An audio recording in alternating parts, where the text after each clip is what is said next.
Workshop extends content through cross-curricular discoveries and aptitudes. Inviting students to pursue discoveries through the lens of their own curiosities engages learning across disciplines. Students are motivated by their peers, their interests, their existing skills, and the skills they wish to develop. In our current cycle of collaborative inquiry, students are posing inquiries around chemistry and the periodic table. They're collaborating to develop a guiding question and up to 3 supporting questions that will help them navigate their research.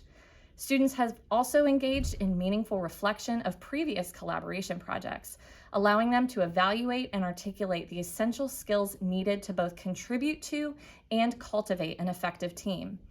They've derived from this reflection that communication and psychological safety are key. So as a result, we've been practicing language that is supportive of both. Students recognize that in a collaborative setting, both validation and advocacy are necessary. And to accomplish both, they're practicing phrases like, "What I'm hearing you say is," or "That's a great idea. May I pose a challenge to your thought?"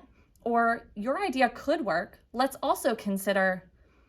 The awareness of their own psychological safety and that of their peers is an essential component of having a strong social and emotional awareness. Together, the collaborative inquiry process pulls essential skills from language arts through inquiry design, research, and writing, science through the broad idea of their explorations around chemistry and the periodic table, and social emotional learning through repeated practice of reflection, validation, and advocacy.